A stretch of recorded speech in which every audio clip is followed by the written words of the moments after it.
नमस्कार। इस सत्र की अध्यक्षता कर रहे आदरणीय विश्वास पाटिल जी, गुरुवर प्रोफेसर बलराज पांडे जी, हिंदी विभाग काशी हिंदू विश्वविद्यालय के अध्यक्ष आदरणीय प्रोफेसर वशिष्ठ अनूप जी, सुदूर शिलांग से पधारी आदरणीय श्रुति जी, और एक तरफ श्रुति है दूसरी तरफ प्रीति है, और इन दोनों के बीच हम सब लोगों की उपस्थिति थी। इस सभागार में गुरुवर अवधेश प्रधान जी, प्रोफेसर चितरंजन मिश्र जी, माधवेंद्र पांडे जी, शशिकला जी, प्रोफेसर श्रीनिवास पांडे जी, मुझसे बहुत अधिक स्नेह रखने वाले श्री प्रकाश मिश्र जी, आदरणीय राम सुधार जी, और आप सब की उपस्थिति है। मैं अपने को बहुत गौरवान्वित महसूस कर रहा हूँ कि मुझे यह मंच आज मिल रहा है। बहुत कुछ नहीं कहना है, केवल इस कारण नहीं कि समय का अभाव है, इस कारण भी कि जो कुछ मुझे कहना था वह मैंने एक लंबे आलेख में लिख दिया है, जो आज लोकार्पित हुई पुस्तक हिंदी उपन्यास की कथा भूमि में शामिल है। तो जिनकी इच्छा होगी वहाँ वह देख सकते हैं। और उद्घाटन सत्र से लेकर अभी तक के वक्तव्यों में जो बातें कही गई हैं, मैं उन्हें भी दोहराना नहीं चाहूँगा। केवल 2-3 प्रसंग छोटे छोटे आपके बीच रख रहा हूँ। हिंदी उपन्यास पर जब भी हम बात करते हैं तो कठिनाई होती है।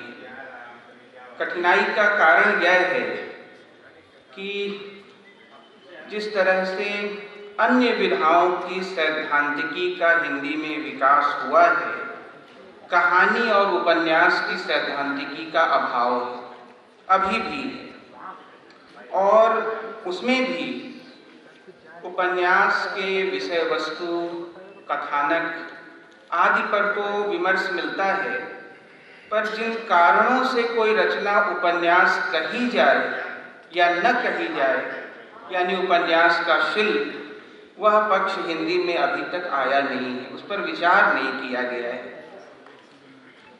दुनिया भर में उपन्यास के शिल्प पर पुस्तकें लिखी गई हैं, उन पुस्तकों का अनुवाद भी हिंदी में नहीं है। हिंदी में उपन्यास से संबंधित जिन 2 अनुदित पुस्तकों की सर्वाधिक ख्याति है, उनमें एक तो आयन वाट साहब का है उपन्यास का उदय, और दूसरी किताब राल्फ फॉक्स की है उपन्यास और लोक जीवन। पर ये दोनों ही किताबें उपन्यास के शिल्प पर बात नहीं करती, इनका विषय कुछ और है। एडविन म्यूर साहब की किताब the structure of the novel, Percy Lubbock की किताब the craft of fiction, E.M. Forster की किताब एस्पेक्ट्स ऑफ द नॉवेल का हिंदी में अनुवाद यदि हो गया होता तो हमारे इस अभाव की कुछ पूर्ति मैं समझता हूँ हो गई होती। पर जो नहीं है उसके कारण कठिनाई यह आती है कि उपन्यास पर बात करें तो कहाँ से शुरू करें, किस दिशा में उसे आगे बढ़ाएं। और अभी उद्घाटन सत्र में भी इस विषय पर बात शुरू हुई थी कि दुनिया भर में उपन्यास के विकास को मध्य वर्ग के विकास के साथ जोड़कर देखा गया है, पर भारत में इस संदर्भ में जब हम विचार करने लगते हैं तो कठिनाई आती है। उसका कारण यह है कि भारत में जिस तरह का मध्य वर्ग विकसित हुआ, उसकी परिस्थितियां ठीक वैसी नहीं रही हैं जिन परिस्थितियों में यूरोप में मध्य वर्ग का विकास हुआ था। आप इसको इसी बात से देख सकते हैं कि भारत में 1853 में सूती कपड़े का पहला कारखाना स्थापित होता है।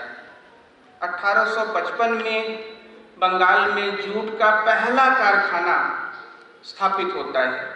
और जिस उपन्यास की चर्चा अभी श्रुति जी कर रही थी, 1858 में अलालेल घरे दुलाल यह उपन्यास लिखा जाता है। क्या इतनी जल्दी सामाजिक व्यवस्थाओं में परिवर्तन आता है कि एक तरफ कारखाने लगे ही हैं और दूसरी तरफ मध्य वर्ग का विकास हो जाए और उस विकास का प्रतिफलन उपन्यास के रूप में हमारे सामने आ जाए। भारत में ऐसा उस समय नहीं हुआ। तो कौन सी ऐसी स्थितियां थीं जिनमें यूरोप से सीख करके भी हमने अपने ढंग से उपन्यास लिखना शुरू किया था? आप सब लोग जानते होंगे, मैं केवल संकेत करूंगा कि हमारे यहाँ जो पुरानी भारतीय सामंती व्यवस्था थी और इसका संदर्भ दिया है संपत्ति शास्त्र नाम के अपने ग्रंथ में महावीर प्रसाद द्विवेदी ने, और कहा है कि हमारे भारत की अर्थव्यवस्था अनोखी है। उनके अनोखे कहने के पीछे का कारण यह था कि कभी भी हमारे देश में ऐसा नहीं हुआ कि जो राजा हो वह भूमि का मालिक भी होता हो, स्वामी होता हो। यह व्यवस्था नहीं थी। प्रजा की रक्षा करने, उनके खेती बाड़ी की देखभाल करने के बदले में राजा को कर मिला करता था, पर भूमि का स्वामित्व तो राजा के पास नहीं था। इसलिए आप पाएंगे कि चाहे किसी का राजत्व हो, किसी की बादशाहत हो, किसी की अमलदारी हो, हमारे गांव की जो अपनी आंतरिक संरचना थी, गांव की अपनी अर्थव्यवस्था थी, वह नहीं बदलती थी। को नृप होई हमें का हानि। एक तरफ युद्ध चलते रहते थे और दूसरी तरफ गांव के किसान अपने खेत में काम कर रहे थे। तो यह जो व्यवस्था थी उसे कभी नहीं छेड़ा गया था। यह पहली बार हुआ अंग्रेजों के आने के बाद कि सारी भूमि के मालिक, मैं जोर देकर कह रहा हूं कि सारी भूमि का स्वामित्व उन्होंने अपने अधीन किया। और फिर तरह तरह के बंदोबस्ती की व्यवस्था से जमींदारों की एक फौज खड़ी हुई। परिवर्तन यह हुआ कि अब खेती करने की अनुमति देने के बतौर लगान वसूला जाने लगा। पहले उनकी देखभाल करने के बतौर कर्ज लिया जाता था, अब वह व्यवस्था बदली। और इसी से यह भी हुआ कि यदि आप लगान नहीं दे पा रहे हैं तो वह भूमि किसी और को चली जा रही है। तो भीतर भीतर जो हमारे ग्रामीण अर्थव्यवस्था, ग्रामीण जीवन की संरचना थी, उसको बड़ा भारी धक्का पहुंचा। हमारी परंपरागत भारतीय अर्थ संरचना में बुनियादी और व्यापक परिवर्तन होते हैं, नए भूमि संबंधों का विकास होता है और इन कारणों से दुनिया भर से विशिष्ट भारत का एक अलग मध्य वर्ग तैयार होता है। यही कारण है कि आप पाएंगे बहुत सारे उपन्यासों की अभी चर्चा हो रही थी, आरंभिक हिंदी और दूसरी भारतीय भाषाओं में लिखे जा रहे उपन्यासों की। उन आरंभिक भारतीय उपन्यासों में पूंजीवादी समाज व्यवस्था की आलोचना नहीं मिलती। जिस समय से हिंदी साहित्य के आधुनिक काल का आरंभ और विकास हम मानते हैं, तो आधुनिक काल के साहित्य को ही यदि प्रमाण माने तो कहा जा सकता है कि भारत में आधुनिकता का उत्पाद और उत्पादक दोनों ही इस प्रक्रिया में विकसित हो रहा मध्यवर्ग था। वह यूरोप की तरह का मध्यवर्ग नहीं था। इसलिए यह जो लंबी बहस चली है कि अंग्रेजी ढंग का नॉवेल हमारे यहाँ उस तरह से नहीं लिखा गया। हमारे यहाँ उपन्यास, जिसकी चर्चा हुई उड़िया के फकीर मोहन सेनापति के उपन्यास क्षमाण 8 गुंठ, और फिर प्रेमचंद के यहाँ जिस कथा भूमि पर उपन्यास रचा जाता है, जिसमें मध्य वर्ग है तो पर केंद्र में भारत के किसान। यह परिवर्तन किस कारण से था? पर जो भी हो, मैं उस लंबे प्रसंग को फिर छोड़ता हूँ। केवल 2 बातें कि इस मध्य वर्ग की उपस्थिति से उपन्यास के शिल्प में क्या परिवर्तन आता है।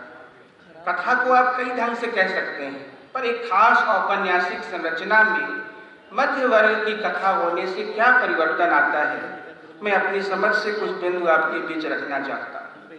देखिए, जिस तरह से दुनिया भर में मध्य वर्ग की परिभाषा नहीं दी गई है, केवल नाइदर नॉर कहा गया कि जो न उच्च वर्ग है न निम्न वर्ग है, वह मध्य वर्ग है। परिभाषा का यही ढंग आपको मिलेगा मध्य वर्ग से संबंधित। उसी तरह से उपन्यास को भी परिभाषित किया जाता है। जो कहानी नहीं है, आकार में कहानी से बड़ा है, वह उपन्यास। ठीक ठीक क्या अंतर है यह बताना अभी भी मुश्किल है। तो यह जो मध्य वर्ग के साथ दिक्कत है वह उपन्यास के साथ भी है, इसे संयोग समझ लें। पर जिस तरह का घटना बहुल जीवन मध्य वर्ग के व्यक्ति का होता है, मैं समझता हूँ उच्च वर्ग का व्यक्ति और एक सीमा तक निम्न वर्गीय जीवन से संबद्ध व्यक्ति भी इतना घटना बहुल जीवन नहीं जीता। उनके जीवन में एक तरह की एक रास्ता होती है, मोनोटोनस लाइफ होता है। एक तरह के जीवन संरचना में आप यदि एक दिन का उनका जीवन समझ ले, कठिनाई नहीं होगी कि बाकी दिन वो कैसा बिताते होंगे। तो यह जो उच्च वर्ग और निम्न वर्ग के व्यक्तियों के बीच जीवन में घटनाओं का अभाव है, मध्य वर्ग का व्यक्ति उससे अलग है, उसका जीवन घटना बहुल है। और यह उपन्यास की पहली बुनियादी पहचान है कि उसमें कहानी एक घटना पर केंद्रित नहीं होती, घटनाओं की बहुलता होती है। यह मध्य वर्गीय जीवन से संबंध होने के कारण उपन्यास के शिल्प में अनिवार्यतः आता है। यह जो घटना बहुलता है उसके कारण एक और चीज आती है जिसको एक के बाद एक आने वाली घटनाएं हैं कि और अब क्या होगा, और अब क्या होगा, और अब क्या होगा। यह प्रश्न लगातार उपन्यास पढ़ते हुए हमारे मन में उभरता है। और यह जो प्रश्नों की श्रृंखला है उसमें आप पाएंगे कि घटना ही मुख्य हो जाती है। जैसे पुराने समय की कहानियां होती थी लोक जीवन की, उसमें राजा कौन है, उसका नाम क्या है, वह कहाँ का राजा है, यह बाद में छूट जाता था। वो अब क्या कर रहा है, कहाँ पहुंचा है, मैं खत्म कर रहा हूँ, बस वही प्रमुख होता था। उसी तरह से उपन्यास में भी जैसे जैसे हम भीतर जाते हैं, यह पहचान कि हम किसकी कहानी पढ़ रहे हैं, वह कौन है, वह गौण होता जाता है। और घटनाओं का वह क्रम वही उपन्यास को आगे बढ़ाने का मुख्य संदर्भ बनता है। तो और इसी कारण उपन्यास में जो आरंभ, मध्य और अंत की संगति होती है वह घटनाओं पर केंद्रित होती है, चरित्रों पर नहीं। घटना ही है जो अपने पूर्व घटित होती हुई घटनाओं का परिणाम होती हैं। तो आरंभ में हमारी दिलचस्पी उन बातों को जानने में नहीं होती कि इससे पहले क्या हुआ होगा, वह उपन्यास का गुड बिगिनिंग कहा जाता है। और मध्य में पहले क्या हुआ और इसके बाद क्या हुआ है, ये दोनों बातें जाननी जरूरी होती हैं। और अंत वह स्थल होता है जिसके बाद क्या होगा हम अपने आप अनुमान लगा लें, लेखक को बताने की आवश्यकता न पड़े। तो यह जो आरंभ, मध्य और अंत की अन्विति है, संगति है उपन्यास में, यह मध्य वर्ग से जुड़े होने के कारण भी एक तरह से, समय बहुत कम है, इसकी बहुत व्याख्या मैं नहीं कर रहा हूँ, और भी कुछ बातें मुझे कहनी थी, पर आप सब लोगों ने मेरी बातें सुनी, मैं बहुत कृतज्ञ हूँ। बहुत बहुत धन्यवाद।